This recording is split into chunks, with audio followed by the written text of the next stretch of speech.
Yo quisiera compartirles una enseñanza hoy que tiene que ver con esta serie de mensajes sobre el patrimonio sagrado y que el título que le puse a esta enseñanza tiene que ver con el precio de vivir en la plenitud de la unción. El motivo es porque durante esta serie del patrimonio sagrado le hablamos del sacerdocio, de la importancia y del valor del sacerdocio. Y para ejercer ese sacerdocio recibimos la vida de Cristo a través de la gracia, que es la unción en nosotros, el Espíritu Santo, la unción del Señor que opera y vive y se manifiesta en nosotros. La última enseñanza yo les compartí sobre la unción y tomé el libro de Juan y algunos dichos de Jesús para darle un perfil a la enseñanza y un fundamento tal vez un poco extraño, pero que se nos debe revelar porque debemos comprender la unción en sí misma y su funcionamiento. Y hoy les voy a explicar por qué tiene un costo algo que nos ha sido otorgado por gracia. ¿A qué me refiero con el precio de vivir en la plenitud de la unción? Cuando yo les compartí Juan 14:21, Jesús dijo que el que tiene los mandamientos, sus mandamientos, y los guarda, ese es el que me ama. Es decir, como que hay una condición, ¿verdad?, entre el amor y el guardar los mandamientos. Y dice que el que le ama será amado por el Padre, dijo Jesús, y yo les amaré y me manifestaré a él. Hablé de la condición de guardar el mandamiento y de, a través de guardar ese mandamiento, demostrar el amor, y que cuando eso ocurre, el Señor nos confirma el amor del Padre, nos confirma su amor, nos confirma su manifestación. Les compartí también en el capítulo siguiente, del capítulo 15, cuando él en el verso 9 dice que así como el Padre me ha amado, yo también los he amado, permaneced en mi amor, es decir, guardando sus mandamientos. Aquí dice, si guardare mis mandamientos, permaneced en mi amor. O sea, si quiero permanecer en el amor del Señor, debo respetar su voluntad y guardar sus mandamientos. ¿Cómo comprender eso? ¿Y a qué se refería Jesús? Bueno, no se refería solo a los mandamientos de Moisés entregados por el Señor en esas tablas. Se refería a la guianza del Espíritu, a la palabra vivificada por el Espíritu y a la voluntad revelada de Dios para nuestra vida. ¿Qué es lo que plantea Jesús? Que debemos permanecer en ese amor y ese amor permanecerá en nosotros si es que nosotros guardamos sus mandamientos. Yo les dije, Dios es amor, primera de Juan 4:8, y la esencia de ese amor que nos es impartido es la unción. El Espíritu viene a nuestra vida y la esencia del Espíritu es amor porque Dios es amor. Entonces, permanecer en la unción implica permanecer al guardar los mandamientos del Señor con todo temor, con todo respeto. Les hablé de que Pablo, en la carta a los Efesios, en el capítulo 3, dice que él ora por la iglesia y a través de los hermanos de Éfeso a nosotros, diciendo que el Señor nos fortalezca en el hombre interior por su espíritu para que seamos plenamente capaces de comprender la anchura, la longitud, la profundidad, la altura y el amor de Cristo que sobrepasa todo entendimiento. ¿Por qué desea que se nos revele el tamaño del amor? Bueno, porque tiene que ver con el tamaño de la unción. Y él plantea que el Señor, a través de ese amor revelado, nos quiere llevar a la plenitud, porque Dios es el que hace las cosas mucho más abundantes de lo que nosotros pedimos o entendemos.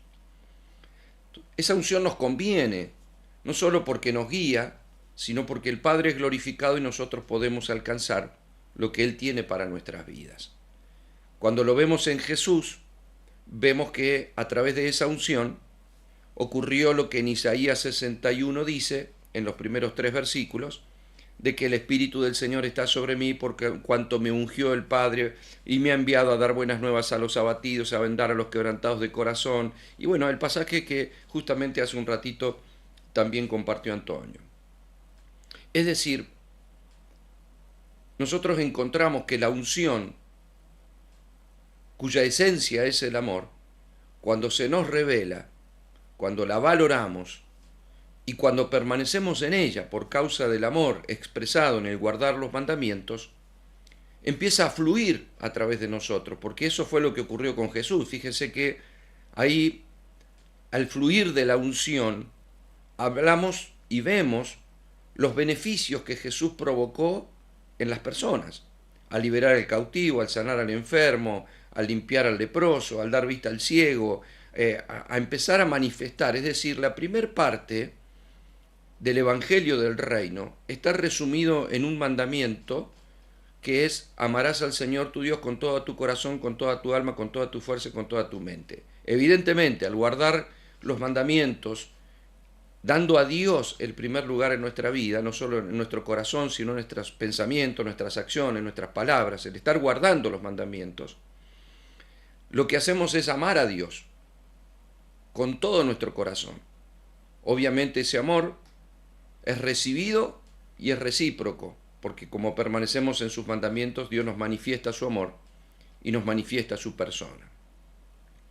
Ahora, la segunda parte de la ley, expresada en el reino, es: amarás a tu prójimo como a ti mismo. Y eso es expresado cuando la unción permanece en nosotros y puede fluir a través de nosotros, y entonces empezamos a hacer lo que también les he enseñado respecto de la sal de la tierra, la luz del mundo, la bendición, el canal, embajadores de Cristo, canales de bendición, dones activados, talentos, capacidades, el fluir del Espíritu para bendecir a las personas. Eso trae expansión en la iglesia y bendición para muchísimas personas. Necesitamos que la iglesia despierte a esta unción y que la iglesia active lo que Dios nos ha dado en este tiempo.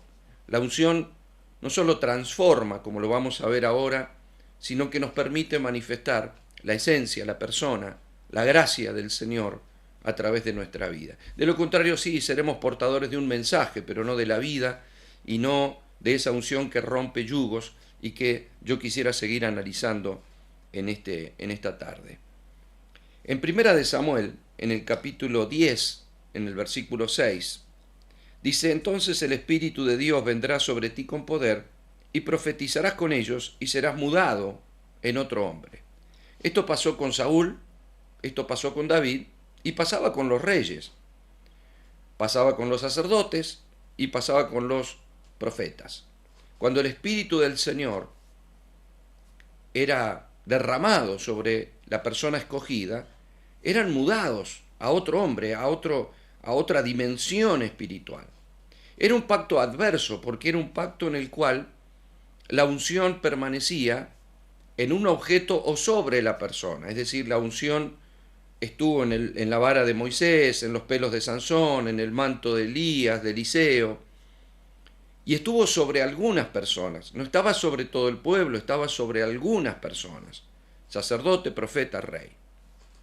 Eso tenía un gran simbolismo, no solo por el hecho de que ellos eran los que servían al Señor a través del gobierno, a través de la dirección y a través del sacerdocio, que es la adoración, sino porque además todo eso también tiene que ver con Cristo, como sacerdote, como la máxima expresión de adoración al Padre y como aquel que debe dirigir el rumbo de nuestras vidas.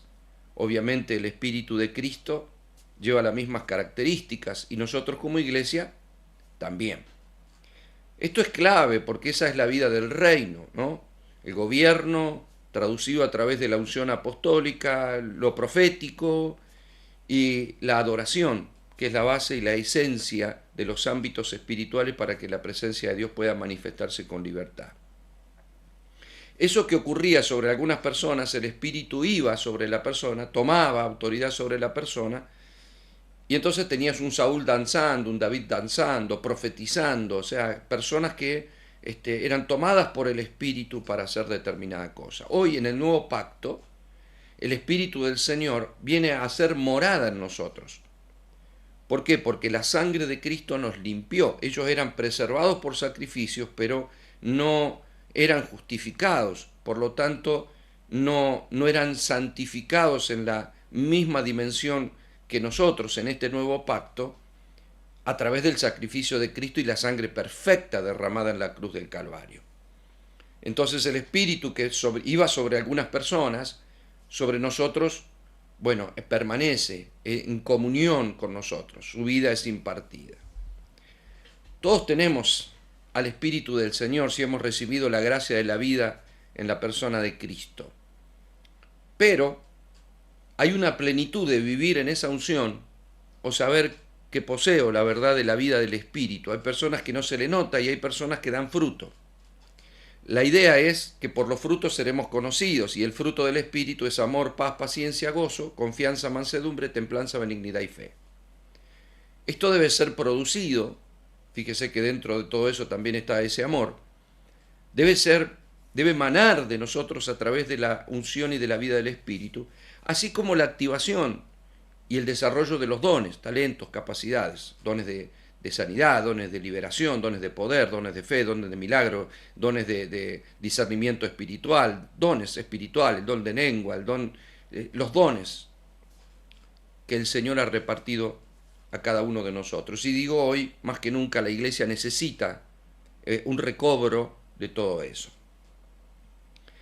¿Por qué señalo el antiguo pacto? Porque el antiguo pacto nos deja sombras, pero nos deja alineamientos para alumbrar. Entonces, ¿cómo la sombra alumbra? Es que en la persona de Cristo se nos despierta el entendimiento. Si nosotros no tuviéramos las Escrituras, no tendríamos impresa la revelación o el fundamento para la revelación de las verdades del Evangelio del Reino. Fíjese que lo que hizo Pablo, si bien él llegó a comprender que el guardar la ley y estudiar mucho las Escrituras no lo había conectado con Cristo, la conexión con Cristo le avivó todo lo que sabía, lo tuvo que procesar nuevamente y se dio cuenta que toda esa riqueza de conocimiento escritural que él tenía le servía para la revelación, y lo deja claramente plasmado en las cartas, donde él va y viene a través de los hechos de las Escrituras o del Antiguo Testamento. No tendríamos eso y no tendríamos mayores riquezas si no pudiéramos hoy ver la Biblia y profundizar en ella a través de la revelación del Espíritu, de la iluminación del Espíritu, como usted guste decirle, y por eso nos sirve tanto ir al Antiguo Testamento y comprender algunas cuestiones para dimensionar lo que nosotros tenemos hoy, ya como una sustancia y no solamente como una sombra o como algo profetizado o anunciado, sino vivir en esta plenitud de Cristo. Tal vez lo mejor sería no tener que ir a la sombra para encontrarnos con la sustancia, pero es inevitable que así tenga que ser.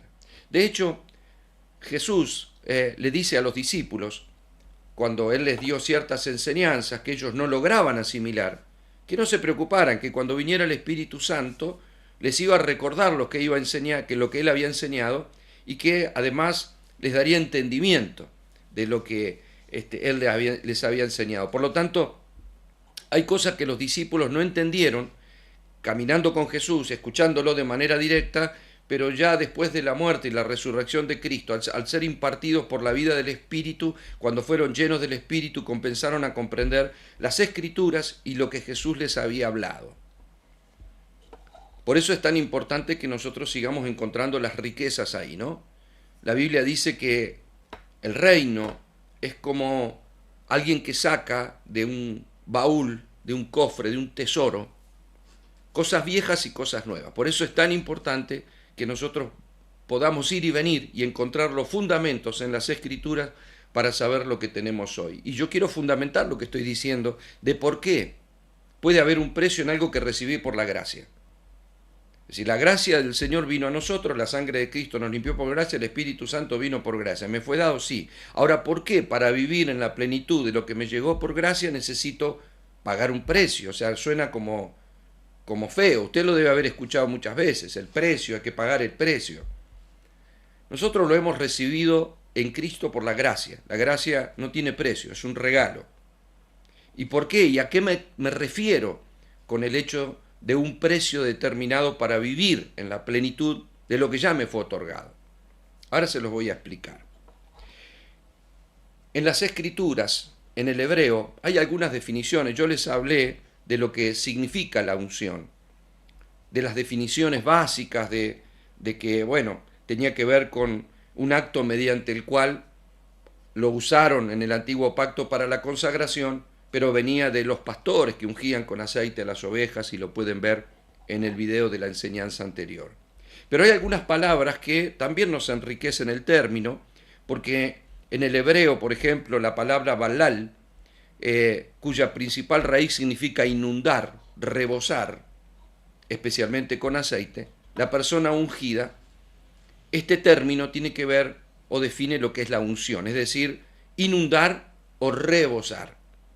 Me hace acordar al pasaje de Lucas cuando Jesús planteó: da y se te dará medida buena, apretada, remecida y rebosante, pondrá Dios sobre tu regazo, ¿no? Me doy cuenta de que el Espíritu Dios lo da sin medida, como también dice la Escritura, y que Él desea que podamos rebosar, que inundemos como río y fluyamos, ¿no? Como ese río que sale del trono de Dios y corre sin límite. Yo creo que no hay un límite en la unción. Cuando la dejamos fluir, no sabemos a dónde va a llegar y qué es lo que Dios va a hacer. En mi caso, y perdónenme el ejemplo personal, pero puedo ver a través de las enseñanzas y noto cuando el Espíritu del Señor está fluyendo en una enseñanza, y luego veo que no hay límite para lo que Dios dijo, porque como contiene su esencia, contiene el amor suficiente para quebrar yugos, contiene la luz suficiente para revelar o para que el Espíritu utilice esa palabra y vivificar el entendimiento de algunas personas, y que puede llegar a donde Dios dice, porque no se apaga al momento de terminar la palabra. Cuando hay unción, las palabras son eternas, porque Dios es eterno, y la unción tiene la esencia de Dios, y como Dios es eterno, no termina, queda.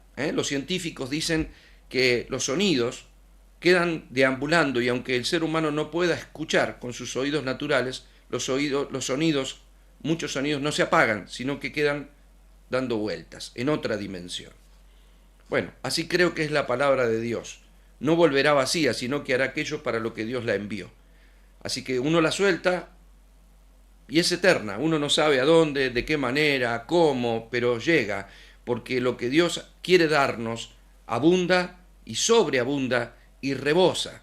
Espero que podamos darnos cuenta de la riqueza de lo que Dios nos ha dado en la unción. Otro término para la unción es bayén. Su raíz principal significa estar gordo, estar especialmente satisfecho, ungir. O sea, alguien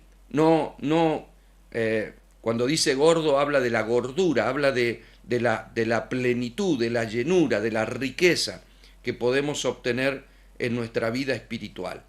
Imagínese lo maravilloso de poder sentirte fuerte, pleno, rebosante de la presencia del Señor. La palabra mayal es otra palabra que se usa, cuya raíz principal significa consagrar, untar con aceite, ungir. Cuando Dios unge es porque nos aparta para un fin determinado. Y lo hablamos eso también porque Jesús, después de mencionar todo lo que dijo en el libro de San Juan, tanto en el capítulo 14 como en el 15, en los versículos 9 y 10 que les referí, Él dice a continuación, a partir del verso 18, que el mundo nos iba a aborrecer, y que nos iba a aborrecer porque lo aborrecieron a Él y porque cuanto no somos del mundo, o sea, hay un apartamiento de algunas cosas, y no es que vivimos en Júpiter, no, vivimos en el mundo, debemos penetrar el sistema, no guardarnos entre cuatro paredes. Dios no quiso que nos saquen del mundo. Jesús dijo: Padre, no te pido que los quites del mundo, sino que los guardes del mal. Y es ahí donde nosotros debemos funcionar, en todo estrato de la sociedad. Yo tengo un libro escrito que se llama La Iglesia en el Mercado, se los recomiendo, lo pueden bajar de mi página, y hay toda una enseñanza de cómo la Iglesia tiene que penetrar el sistema, pero sin ser del sistema. Es decir, Cristo pudo marcar la diferencia, como bien decía el pastor, pudo marcar la diferencia, aunque se rodeaba de personas de dudosa reputación. Él era santo, nunca pecó, fue luz en medio de la tiniebla o fue sal en medio de un mundo absolutamente desabrido. De la misma manera la Iglesia no pertenece pero penetra, es ahí donde tiene que funcionar, con los pies en la tierra y el corazón en el cielo, y para eso la unción del Espíritu Santo debe correr a través de nuestra vida. Debemos estar fortalecidos, no débiles, a la hora de hablar de la unción. Otra palabra es la palabra yemen. Esta palabra significa riqueza, significa prosperidad. También hablando, por supuesto, de la riqueza espiritual que Dios nos da por poseer la unción. Este pasaje que les compartí de Primera de Samuel, donde habla de Saúl y donde habla de David, también nos hace reflexionar que la vida de Saúl recibió lo mismo que la vida de David, la unción, ungidos para reyes, con ciertas características similares que en algún momento también vamos a hablar, pero sin embargo con un final muy diferente, porque hay uno que no pudo prosperar en esa unción y le fue quitado su reino, y otro que quedó con la promesa de un reinado eterno, el cual se amalgama con el reinado de Jesús, y por lo tanto ese reinado permanece, que es David. ¿Por qué tanta diferencia? No es mi tema ahora, pero sí quiero decirle, referente a lo que estoy enseñando, es que uno pagó precio y el otro no, porque uno valoró la voluntad de Dios y el otro no es que no pecó. David también pecó, pero pecó con cuestiones personales y nunca procuró desobedecer a Dios. Cuando se dio cuenta se arrepintió, evidenció, manifestó a corazón abierto que se había equivocado. Saúl, cuando es confrontado con su pecado, que era un pecado directamente de desobediencia, procuró que no se enteren los ancianos de mi pueblo. Eso fue lo que dijo. David no, se tiró en el palacio, pidió perdón, hizo holocausto, lo hacía público, pero nunca él intentó desobedecer a Dios. Tuvo cuestiones personales, sí, pero nunca trató de transgredir la voluntad de Dios. Aunque lo hizo, pero no lo hizo de manera directa, evadiendo uno de sus mandamientos, como sí lo hizo Saúl. Y ahí vemos el precio de guardar la voluntad de Dios o de hacer nuestra voluntad. El precio donde debemos de pronto renunciar a ciertas cuestiones personales, deseos, placeres, planes, no sé. Proverbios dice, muchos son los planes en el corazón del hombre, pero el propósito de Jehová permanecerá. Hay un precio, sí hay un precio. Les voy a dar un ejemplo. Si alguien te regalara un auto, si te regalara un auto viejo, medio roto, bueno, es muy probable que lo dejes ahí, que andes hasta que ya no sirva más. Si te regalan un auto nuevo, de mucho valor, 0 kilómetros, tendrás que enfrentar el precio de su mantenimiento. Es decir, me lo regalaron, sí, es por gracia, pero luego hay un precio para poder mantenerlo, para poder andar, el combustible, el seguro, todos los papeles, las verificaciones, todo, el costo que lleva, las patentes, los impuestos, el costo que lleva tener un vehículo. Y perdóneme que le dé un ejemplo, pero es para comprender que algo que se recibe por gracia luego implica un costo para poder vivir en la plenitud de eso. De lo contrario, bueno, yo empezaría a descuidarlo. No le cambio el aceite, no le cambio el filtro, no le arreglo la pintura, no le arreglo el tapizado, no lo arreglo, se va cayendo, y luego tengo un auto todo roto y viejo y dice, pero ¿cómo? Si te dieron un auto hermoso, sí, pero es que no lo cuidé. No quiero ser irreverente con ese ejemplo, solo quiero poder presentar una plataforma donde podamos comprender la diferencia entre pagar un precio y recibir por gracia. La unción, que es la presencia de Dios, nosotros la recibimos por gracia. Vivir en esa presencia implica un costo para que pueda manifestarse, porque estoy hablando de vivir en la plenitud, no estoy hablando de que el espíritu se fue, bueno, no sé, alguien que se volvió al pecado de manera absoluta y la vida de Cristo, usted sabe que la paga del pecado es muerte. Como le pasó a Adán, algunos pueden irse amando al mundo como Demas y abandonar el evangelio del reino.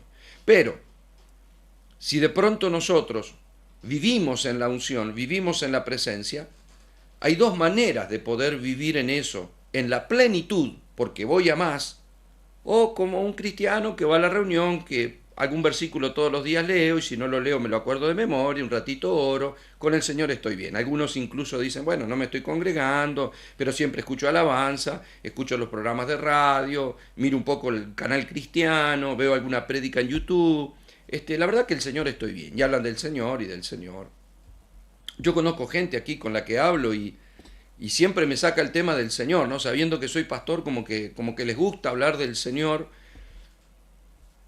Pero yo les he confrontado, o sea, a vos te gusta hablar del Señor, pero no te congregás. O sea, ¿cómo vos podés tener comunión con Dios y no tener comunión con la iglesia, que es el cuerpo de Cristo? O sea, es como pretender tener comunión conmigo, pero no tratarse con mi cuerpo, o sea, no te queda otra. es lo que soy. La vida la manifiesto a través del cuerpo, el Señor manifiesta la plenitud de la vida a través del cuerpo. Ahora, yo puedo estar en el cuerpo y aún así, aunque me congregue, puedo ser mediocre en la manifestación de la unción que está sobre mi vida. ¿Y por qué puede ocurrir esto? Puede que no tenga revelación, leo la Biblia y no la entiendo, no le predico a nadie, si me preguntan, digo la verdad que no sé si tengo dones, no sé, no sé, muchos talentos no tengo, pero bueno, yo sé que Dios me ama. Amados, si Dios en la unción nos ha dado algo rebosante, que es su propia vida, algo que rebosa, algo que enriquece, algo que engorda, algo que desborda, bueno, se tiene que notar. O sea, a Jesús se le notaba y a los apóstoles se nota una gran diferencia en un tiempo en el que caminaron con Jesús sin entender mucho, con una unción de autoridad otorgada, en la que hacían cosas porque estaban con el ungido, a unos apóstoles llenos del Espíritu, que después lo veía a un Pedro caminando y la gente se sanaba con sus sombras. Se le notaba la diferencia, que de pronto se paró, predicó un mensaje, interpretó a Joel, o sea, nunca se lo había visto a Pedro interpretando a Joel. Cuando Pedro, antes de recibir la unción y la llenura del Espíritu, andaba reconveniendo a Jesús de que no vaya a Jerusalén para ser crucificado. O sea, Jesús le tuvo que decir, apártate de mí, Satanás. De pronto recibe la unción, se le revela la escritura, los enfermos se sanan, los cautivos son liberados, el poder, o sea, empieza a haber una manifestación tremenda. Si la unción va a ser notorio, tu don, tu talento, tu capacidad, tu llamado, tu predicación, tu impartición, tu evangelismo, lo que cada uno tenga por causa de lo que Dios nos ha repartido en su soberana gracia.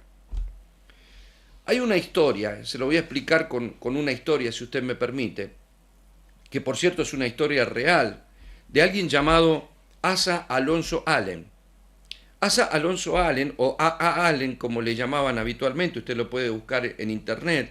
Su historia está en el primero de los libros de los generales de Dios, un libro de Robert Liardon, que tal vez alguno de ustedes puede haber leído, que recopiló algunas biografías de hombres ungidos que fueron usados por sanidad y por milagros poderosos en su época. Esta persona vivió en 1911 y desarrolló su ministerio hasta bien adulto, por lo tanto hay algunos videos que usted puede ver en internet. Yo vi un video de milagros, ¿no?, levantando paralíticos y sanando enfermos en internet, porque ese era su don, ¿no? Ahora, él tuvo una vida muy, muy dura.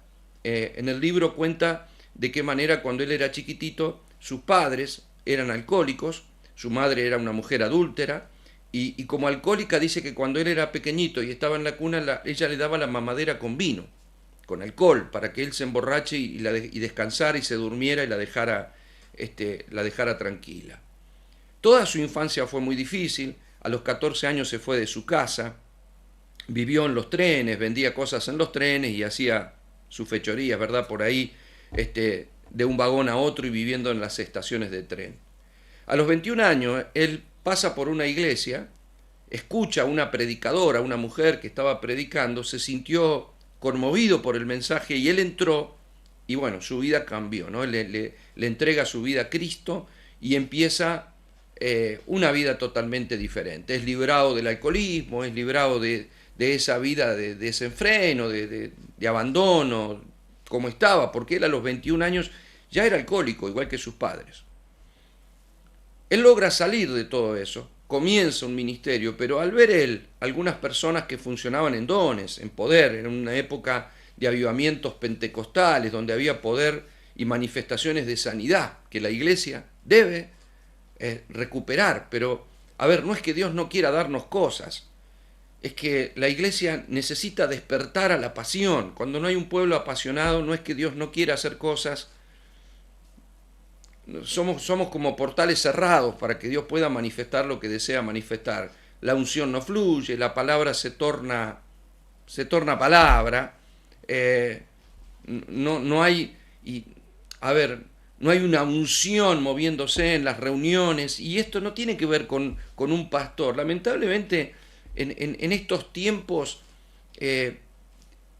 algunas personas identifican o pretenden identificar alguna figura, como el fulano de tal es el ungido, el que Dios quiere una unción corporativa. A través de toda la historia y a través de los años pasados en la iglesia, como es el caso de este hombre o los llamados generales de Dios que se movieron en poder y en unción, es porque trajeron avivamientos y manifestaron en un tiempo muy especial el poder de la unción. Pero en los últimos tiempos la unción no debe ser unipersonal, debe ser corporativa. Pero por eso es tan importante que despertemos, porque esto lo hacemos entre todos. Se tiene que terminar la reunión donde algunos van así, bueno, a ver qué hacen hoy los ungidos de Jehová que están en la plataforma. Vení, ungime, tocame, liberame, saname, llename.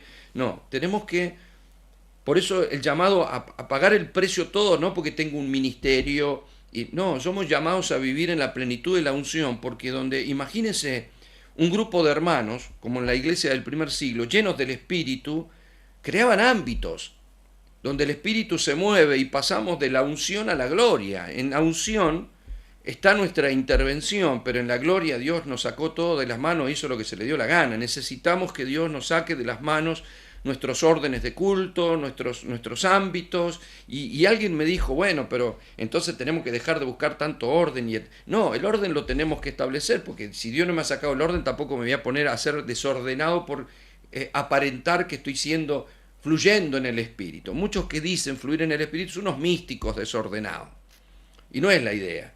La idea es, yo establezco un orden, pero estoy dispuesto a que Dios lo rompa cuando quiera. Es como cuando hago mis mensajes. Si usted me ve aquí, tengo mis bosquejos, mis páginas, pero Dios sabe que estoy totalmente dispuesto a que todo eso vuele por el aire cuando al Señor se le da la gana, y si quiere me voy por una rama y si no quiere me voy por la otra y se terminó el asunto. Pero eso no implica, no, yo no trabajo, yo hablo, lo que fluye, fluye, y yo me dedico, busco, estudio, leo, pongo puntos, distintos colores. Si usted ve mis hojas, tengo puntos con colores, y hay veces que lo que digo no tiene nada que ver con todo lo que anoté, pero nada es en vano, porque la preparación determina y manifiesta no solo una vocación, sino también el interés por prepararme con excelencia para que Dios haga lo que tiene que hacer. Este hombre predicaba, pero no estaba conforme, y él quería más. Él veía los cultos de avivamiento y él quería fluir, él le pedía a Dios fluir en el poder de los milagros y en el poder de la unción que había recibido. Y me gusta esto porque él en el libro cuenta de que se mete en un ayuno y en oración y el Señor le habla, porque él quería despertar el poder de la unción que él sabía que había operado en Jesús, había operado en la iglesia apostólica, estaba operando en algunas personas, y dijo, yo quiero eso. Además sentía la carga por las personas enfermas, lo cual evidenciaba que había un don, pero él quería más.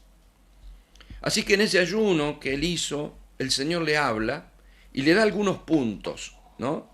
Esto es muy personal para él, no estoy diciendo que usted tome estos puntos como un bosquejo de enseñanza de cómo usted funcionar en el poder de la unción. Esto fue lo que Dios le dijo a él, pero nos sirve para comprender lo que un hombre que sí funcionó en el poder de los milagros, de hecho a él le llamaban el hombre de los milagros, búsquelo en internet, el hombre de los milagros. Entonces, no lo busque ahora no se me salga. Dios le dijo esto, 11 puntos, le dijo que debía comprender que no podía hacer milagros o procurar ser milagros más fantásticos que Jesús, y esto a pesar de que Jesús dijo las mismas cosas o aún mayores harán, hablando de la iglesia. Hace de que yo tampoco tenga el orgullo y la soberbia de ir en busca para ser el fantástico que quiere hacer algo que Jesús no hizo. No es la idea. No se compite con Jesús porque es la vida de Jesús haciendo algo a través mío. Si yo no entiendo eso, entonces voy a pensar que soy yo haciendo algo para Dios. No soy yo haciendo algo para Dios, es Dios haciendo algo a través de mí. Lo que yo le brindo es la apertura. Ese es el planteo. Número 2, que podía caminar como Jesús había caminado. Es decir, antes de buscar el milagro, debía buscar la fructificación. La actitud, el gesto, el pensamiento, la palabra, mi testimonio, es lo que está planteando. Y es lo que Pablo también nos dice, ¿no? En la Escritura. Sed imitadores de mí como yo de Cristo. Eso estaba diciendo que la vida de Cristo la imitamos y eso es la unción. No, la vida de Cristo la recibimos por su Espíritu, pero cuando habla de imitar, habla de tomar ejemplo. Por eso sí es pensante, eso tenemos que determinarlo nosotros, No somos una marioneta que el Espíritu va a mover como quiere. No, cuando te entregás y te rendís, el Espíritu puede hacer cosas que van más allá de nuestro entendimiento, porque cosas que ojo no vio, ni oído yo, ni han subido a corazón de hombre son las que Dios ha preparado. Dios puede hacer lo que quiere con nuestra vida. Pero hay un momento en donde Él dice despojaos del viejo hombre, o sea, no dice te despojaré, es nuestra actitud. Entonces le plantea caminar como Jesús. Tercero, que debía ser irreprochable aún como Jesús. Irreprochable, es decir, ser una persona, también lo dice Pablo, irreprensible, alguien que no puede ser atrapado en cuestiones vanas. Número 4, que debía tomar como medida solo la persona de Jesús, es decir, no identificar un ídolo como algunos tienen ahora, determinadas personas que más que tener una admiración o una gratitud por su ministerio, los están idolatrando. No es la idea. Yo puedo sentir gratitud por un siervo de Dios, puedo sentir que me bendice, puedo agradecer que me bendice. Hay personas que de pronto escucharon un mensaje y me dan gracia. Yo no diría jamás, apártate de mí. No, para mí es bárbaro porque yo sé que no soy yo. Sé que es el Señor, pero es la evidencia de que Dios está haciendo algo. Créame que el primero que lo sabe al momento de estar solo es el que lo tiene que ejecutar. Si no, vamos por mal camino. Número 5, que debía negar sus deseos carnales ayunando y oponiéndose a aquellos pensamientos que venían sobre su vida. Es decir, Dios le dice, recluíte, consagrate y si es necesario ayunar, pero quebrá los deseos de la carne que se están oponiendo contra los deseos del Espíritu. Eso también usted lo va a encontrar en Romanos 8. Obviamente siempre tiene que haber un lineamiento de la palabra, ¿no? Porque no le va a pedir el Señor nada que sea antibíblico. Número 6, que después de negarse a sí mismo debía seguir a Jesús 7 días a la semana. ¿Qué quería decir esto? Que no había días libres para la unción. Que por más que sea un día que vos te tomes porque no está hablando de trabajo, por más que te tomes el fin de semana de descanso y te vayas a pasear, la forma de honrar a Dios con tu vida, con tus pensamientos, con tus actitudes es clave. No hay descanso, no es que hoy me saco la ropa de ministro y de cristiano y hoy vivo como se me da la gana. No, que en todo lo que haga pueda glorificar al Señor. Si como para el Señor, si duermo para el Señor. Todo lo que hago tiene que ver con eso. Número 7, que sin Dios no podía hacer nada. Esto parece obvio, porque estamos hablando de la unción, pero fíjese que los seres humanos somos propensos a tomar con nuestras fuerzas lo que tiene que ser hecho con el poder del Espíritu. Somos propensos a eso. Es como que nosotros queremos llevar adelante la iglesia, nosotros queremos cambiar las cosas, nosotros, y andamos peleando para restaurar la familia y para restaurar los hijos y para que esto y para que todo funcione bien. Siempre andamos como Atlas cargando el mundo, queriendo llevar sobre nosotros las cargas que tenemos que entregarle al Señor y ser más dependientes de su fuerza para que Él haga lo que nosotros no podemos. Solo tenemos que brindarle el acceso para que Él lo haga. Número 8, que debía echar fuera todo el pecado que pudiera acechar sus sentidos. Es decir, toda tentación que venga a su vida tenía que tratar de rechazarla y es muy parecido a lo que le dijo anteriormente, pero cuando Dios repite algo por algo será. Número 9, que no debía continuar con discusiones superficiales e inútiles. Fíjese que somos propensos muchas veces a discutir cosas que Dios no discute, a inmiscuirnos en cuestiones y darle trascendencia cuando en realidad no la tienen, y no lo vemos a Jesús discutiendo tonterías con todos aquellos que le cuestionaban algo, ni anduvo tratando de explicar quién era, ni anduvo discutiendo cosas vanas. A los religiosos los trató con cierta ironía, cuando les tuvo que hablar duro les habló duro, pero no se puso a debatir. ¿Sabe cuándo debatió algunas cosas Jesús? Cuando era un niño y se escapó de su madre y estaba en el templo.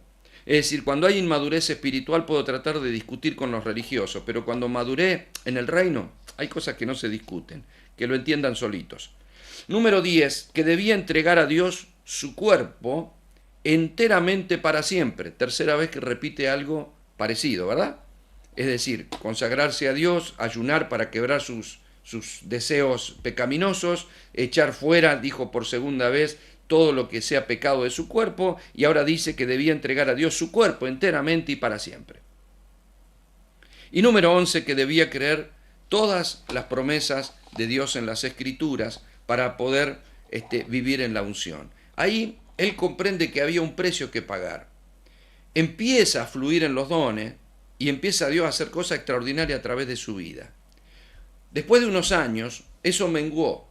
hasta casi el grado de desaparecer. Él entró en crisis, en depresión, se sintió mal, y buscando al Señor, en el Señor, las preguntas de por qué le pasaba lo que pasaba, el Señor le volvió a hablar una palabra, solamente le dijo: no has pagado el precio.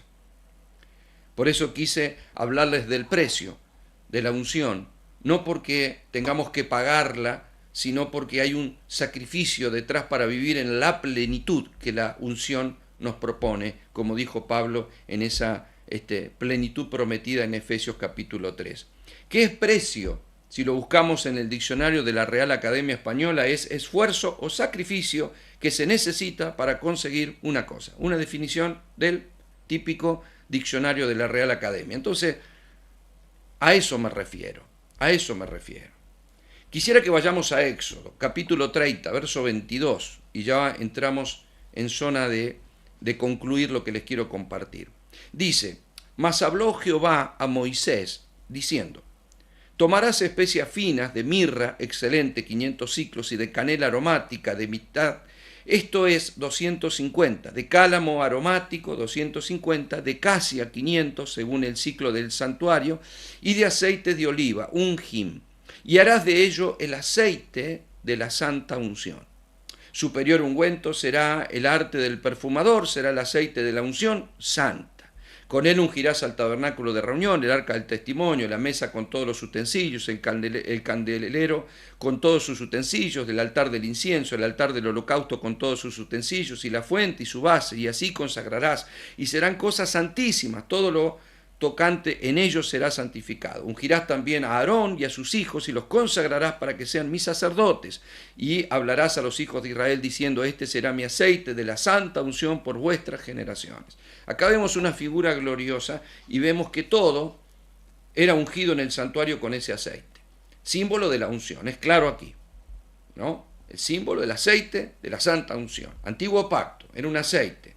A Saúl le tiró una redoma, Samuel le tiró una redoma de aceite sobre su cabeza, a David llenó un cuerno de aceite y se lo arrojó sobre su cabeza. Lo cierto es que quedaban todos llenos, ¿no? Como a Aarón también le ocurrió, por eso en el Salmo dice que el aceite cae de la cabeza y la barba de Aarón y llega hasta los pies, porque hay una unción que viene de la cabeza, que es Cristo, como nuestro sumo sacerdote, y que va sobre toda la iglesia. Ahora, lo que era aceite y lo que era esta figura, para nosotros no es que vamos a andar buscando estos elementos para preparar un aceite, para andar echando, no se trata de eso, es una figura simplemente. Si a usted le hace bien que le unjan con aceite, está bien, no tengo problema con eso. Pero hoy debemos comprender la revelación que hay más allá del objeto, ¿sí? No necesito el objeto, sino la revelación de la unción, que es el Espíritu de Dios, que está en nosotros, que habita en nosotros, pero que tiene que fluir. Y aquí hay una enseñanza. Si esto es sombra de algo tan extraordinario que nosotros tenemos hoy, es porque también detrás de todo esto hay una enseñanza. Él le dijo: a ver, vamos a ver un poco los elementos. Le dijo que buscara mirra, que le pusiera mirra a este aceite. ¿Qué es la mirra? En el idioma hebreo significa amargura. Es una hierba que tiene un olor muy agradable, pero un sabor amargo. De hecho, tiene un doble significado. Es decir, fíjense en ustedes que la santidad puede tener un sabor amargo para la carne, pero que su aroma es dulce para el Señor. Para Dios es un grato aroma, aunque puede ser una amargura para nuestros sentidos, para los deseos de nuestra carne, obviamente, como esos panes de la proposición, que también tenían un dulce aroma, pero si los probabas eran absolutamente amargos. Representa los sufrimientos del morir al yo, de la muerte de Cristo. Recuerden que los magos le habían ofrecido cuando niño también esta mirra, oro, incienso y mirra le regalaron los magos del Oriente, y representaba la muerte, ¿no? Representaba el sabor amargo de morir. Sin embargo, esa muerte era un grato aroma a Cristo, como las ofrendas que se ofrecían y que se quemaban para que el aroma pudiera subir al Señor. Incluso hay ofrendas que las mecían de panes cocidos para que de pronto el aroma, el grato aroma pudiera fluir. La Biblia dice que somos grato aroma a Cristo, pero para que ese grato aroma pueda subir a la presencia del Señor y que pueda manifestarse en los ámbitos, bueno, tiene que ver con la muerte del yo. Acá hay una clave muy trascendente para nosotros. El Señor dijo que debíamos tomar nuestra cruz. Es lo que dijo Juan el Bautista, sin haber entrado al nuevo pacto, Juan comprendió que si quería la manifestación del Cordero que quita el pecado del mundo, tengo que menguar para que Él crezca. Esa expresión vale para el Nuevo Testamento, porque hoy nosotros vivimos en un pacto en el cual Juan no entró, pero obviamente nosotros debemos menguar para que la unción pueda crecer y manifestarse en nosotros sin problema y sin límite. Otra de las cosas que le dijo que debía poner era canela. Representa la canela la exquisitez, la finura, la delicadeza, y se refiere a la intimidad, se refiere a la dulzura y a la intimidad en la presencia del Señor. Jesús practicó esto con el Padre. Tuvo tiempos de calidad, de intimidad y de apartarse de todo para estar en la presencia con el Padre. Lucas 5:16 dice, mas él se apartaba a lugares desiertos y oraba al Padre. Mateo 14:23 dice, despedida la multitud subió al monte a orar aparte, y cuando llegó la noche estaba allí solo. Es decir, podía estar rodeado de gente, había mucho por hacer, pero necesitaba su tiempo de calidad y de lo que yo llamo una intimidad profunda. Un tiempo de silencio, no de habladuría, porque hay gente que se aparta para orar, pero es un monólogo, es una radio encendida que no hace silencio, que no medita, que no deja que el Espíritu Santo produzca la luz.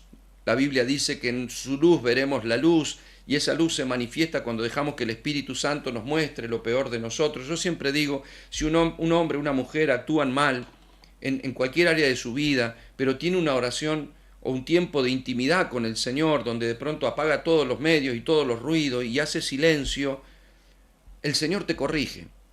El Señor te corrige, el Señor te dice, sos vos el que estuviste mal. Esto lo hiciste mal. Trata con tu ego, con tu orgullo, con tus palabras, con tus pensamientos. No sé, a mí me pasa de continuo, así que por eso puedo dar fe de que realmente es así, ¿no? Uno parece decir, bueno, si siempre estoy mal. No, es que Dios, a ver, en la profundidad Dios siempre te va a ir mostrando algo, porque siempre está nuestra humanidad, y aun cuando no lo vemos, cuando no lo pensamos, cuando a otra persona le costaría mucho convencernos de que hicimos algo mal, el Espíritu te trae convicción y dice, no, tenés razón, si soy yo, evidentemente me equivoqué. A veces actuamos por nuestro ego, por nuestro orgullo, por nuestros intereses personales. Me ha pasado muchas veces con la obra, de cosas que me han dolido, y me doy cuenta cuando Dios me alumbra, que no es una introspección personal, sino una convicción del Espíritu, es una luz del Espíritu que te muestra que hay algo que está mal en nosotros, y eso es extraordinario. A eso se le llama, o es la figura, ¿no?, de la canela. También le pidió que le pusiera cálamo. El cálamo es una especie de caña, como de junco, que se usaba para medir, ¿no? Y si uno mira, el cálamo tiene varios significados, tales como erigir, edificar, significa balance, significa equilibrar, contrapesar, considerar, examinar, significa autoridad. A ver, tiene que ver con el justo juicio. A veces los cristianos pensamos que no tenemos que juzgar, y Jesús nunca dijo eso. Cuando habla de no juzgar al prójimo y antes de juzgar al hermano, o antes de sacar la paja del ojo ajeno, más vale sacarte la viga de tu propio ojo, no juzgué porque en la misma medida que juzgás serás juzgado. No está diciendo que no debo juzgar, sino que, lo dijo Jesús, juzgá con justo juicio. Es decir, ¿cómo puedo juzgar si no veo? ¿Cómo puedo juzgar si tengo una viga atravesada en mi ojo? ¿Cómo puedo juzgar desde un razonamiento pecaminoso? No puedo. Yo necesito juzgar con justo juicio. Es decir, el cálamo tenía que ver con la caña para medir las situaciones en la justicia de Dios. Esa es la única manera de poder obrar dentro de la unción con los parámetros establecidos por el Señor. Juzgar cuándo sí y cuándo no.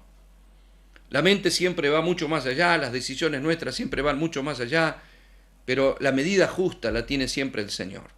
Nosotros nos excedemos o nos falta algo. Y esta medida para mí, no sé, tal vez si es porque soy maestro y busco esa vara, esa medida entre lo que el Espíritu quiere, el límite que debe tener el hombre y el límite que el hombre no debe poner. Justamente estoy escribiendo un libro que se llama La Iglesia es del Señor. ¿Por qué? Porque a veces nos metemos donde no tenemos que meternos, o implementamos un diseño que Dios nos dijo, o le ponemos freno a algo que el Espíritu quiere hacer, porque le erramos con la caña. Tenemos una medida en la cual freno algo porque esto a Dios no le agrada, y capaz que ¿quién te auspicia? Es una ocurrencia mía. Eso pasa mucho en denominaciones, pasa mucho en instituciones. de algunos que están enquistados en sus sillas de poder y que de pronto van a decir qué es lo que se puede y qué es lo que no se puede. Amado, la caña la tiene el Señor dice lo que se puede y lo que no. Hay gente que va a juzgar qué manifestación es, qué manifestación no es, que esto Dios no lo hace, Dios es orden, Dios no... A ver, Dios hace lo que se le da la gana porque es el soberano. Lo importante es tener una caña de justicia y la luz de Dios para poder discernir cuando algo es de Dios y cuando no, cuando Dios pone un límite o cuando lo está rompiendo. Otra de las cosas que le dijo es la acacia, que representa nada menos que la gloria del Señor.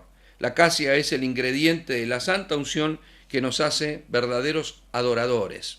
De eso se trata, de ser adoradores, como dijo Jesús a la mujer samaritana que Dios buscaba, adoradores que le adoren en espíritu y en verdad. Es decir, si quiero vivir en la plenitud de la unción, necesito morir a yo, caminar en la justicia, poder ser un adorador. O sea, todos los elementos tienen que ver, y morir a yo, tienen que ver con una expresión necesaria al derramar de la unción que es la vida de Dios a través de mí. Es una gracia maravillosa que Dios lo haga, pero hay un precio para mi carne, hay un precio para mi alma, hay un precio para mi mente, porque hay un renunciamiento, hay una muerte, hay un poder de resurrección, hay una adoración que viene cuando eso es producido en nuestra vida. Claro, no todos quieren, ni se atreven, ni consideran el precio de renunciar a algunas cosas que de manera personal las tienen como muy valiosas. Y por último les dijo que todo eso lo mezclaran con el aceite, que es la misma persona o la misma figura del aceite, de la unción, con la que vemos que el aceite alumbraba las lámparas, que el aceite y la lámpara producía iluminación, purificación, que cada vez que el aceite era derramado sobre un leproso podía producir sanidad, sobre un samaritano, o el buen samaritano sobre ese hombre herido lo sanó. El aceite sana, el espíritu sana las heridas del alma, sana los daños físicos, sana las enfermedades, alumbra nuestro entendimiento, simboliza la prosperidad y la abundancia. Vea usted Joel, capítulo 2, verso 19, si quiere. Y además, esta unción es la que rompe el yugo. Un yugo que es el palo u horqueta que se ponían sobre los bueyes para que anduvieran por el surco correcto, y que la Biblia dice, ¿no?, en Isaías 10, 27, que la unción es la que pudre el yugo. Esta unción, estas características de una persona que sabe morir a sí mismo, que renuncia a ciertas cosas, que de pronto muere a los deseos personales, que es un adorador, una persona que busca ser un aroma grato para Dios. Indudablemente, el que tiene intimidad, el que paga un precio, no aquel que livianamente, no puedo, no tengo tiempo, no sé si voy a llegar, si puedo voy, si me sobra tiempo, capaz que leo, capaz que oro, capaz que estoy. No lo sé, pastor, por ahí sí, por ahí no. Mire, yo creo que si, alguna vez se lo dije, ¿no?, pero si nosotros los hombres nos ponemos un pantaloncito corto y una remerita, así sea una remerita de algún equipo deportivo que a usted le guste, y nos vamos a un campito, podemos jugar algún partido de fútbol, correr un rato, transpirar un poquito, pero eso no implica que podamos jugar en la selección nacional de ningún equipo, ni en alguna liga europea. ¿Por qué? Porque no somos profesionales, ni estamos al nivel, ni nos da el estado físico, ni tenemos la capacidad. Simplemente seríamos amateurs, personas que se reúnen a divertirse un rato. Dios no nos llamó para divertirnos un rato en las reuniones, ni divertirnos con la unción, sino poder ser personas que lo dan todo por causa de lo que Dios nos dio a nosotros, que es todo de sí mismo. Cristo lo dio todo y no espera menos de nosotros, sino que le demos a Él el primer lugar en todos nuestros asuntos. Créame que si vivimos en la unción, entonces se romperán el yugo de muchas personas, incluso el nuestro, y podremos a través de la unción vivir en el yugo que Jesús dijo que debíamos ponernos. Dijo, lleva mi yugo que es liviano y es fácil de llevar. Él no te pone cargas, te las quita. Y dice, hallarás descanso para mi alma. Por eso hay demasiada gente cansada, aún dentro de la iglesia. Porque pagar el precio no te cansa, sino que te fortalece en el Señor. Porque dejan de ser tus fuerzas y pasa a ser su espíritu. Porque no hago las cosas remando, sino que el Señor las hace. porque no venzo un vicio o un mal deseo con mis propias fuerzas, porque tengo que vencer el pecado. No, lo hace el Señor, pero a ver, buscá en la intimidad profunda que el Espíritu Santo tome gobierno de nuestra mente, de nuestro corazón, de nuestro espíritu, de nuestra carne, de todo nuestro ser. Entonces veremos que Él es el que hace la obra y no nosotros para Él, sino que Él es el hacedor.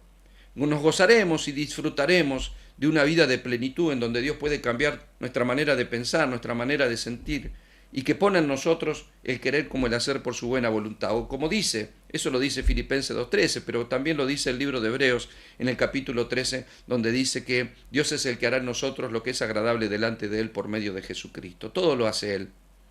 Para eso la vida del Espíritu está en nosotros. Pero lo menos que podemos hacer es pagar este precio, de apagar un poco los medios, de organizar nuestros tiempos, de encerrarnos un poquito, de meditar, de leer su palabra, de orar con el corazón y de administrar los tiempos de manera que no tenga excusas, ni busque excusas, porque no estamos perdiendo tiempo en una reunión, ¿eh? No es que vamos a una reunión de venta de artículos del hogar, no, vamos a una reunión porque el Señor dijo que debíamos congregarnos y porque la unción, la bendición y la unción es impartida en donde está el cuerpo. Si la unción viene de la cabeza, créame que de la cabeza cae en el cuerpo. Y si algún miembro de mi cuerpo estuviera en otro lado y alguien me tira aceite por la cabeza, no le va a llegar. Así que la idea es que la unción corporativa se manifieste, para lo cual cada uno de nosotros debe comprender, porque si varios de nosotros comprenden lo que implica pagar el precio. Yo no quiero ser el pastor que va a la congregación porque es el que paga precio, el que está buscando. No, yo quisiera que un grupo de hermanos, así no sea todos, porque siempre va a haber algunos que no lo entienden, que no les llegó, que no se les reveló, que son todavía inmaduros, que recién llegaron, y esos son los que tienen que recibir de los que sí están fluyendo en la unción del Espíritu Santo. Un grupo. Jesús no trabajó con las multitudes, bendijo a las multitudes. ¿Y quiénes sanaban? Los 12 que tenía alrededor. Así también estableció a través de ese núcleo de personas, que tal vez de 12 pasaron a 120 en el Pentecostés, se habían multiplicado por 10, pero seguía siendo un grupo pequeño. Sin embargo, la unción impartida sobre ella derramó, rebosó, inundó, para que le llegara a miles de personas. Ojalá la Iglesia despierte a la importancia de esto y le demos trascendencia y valor a lo que realmente lo tiene en la Iglesia del Señor. Los bendigo, mis amados, y espero que esta enseñanza haya sido de bendición para todos ustedes.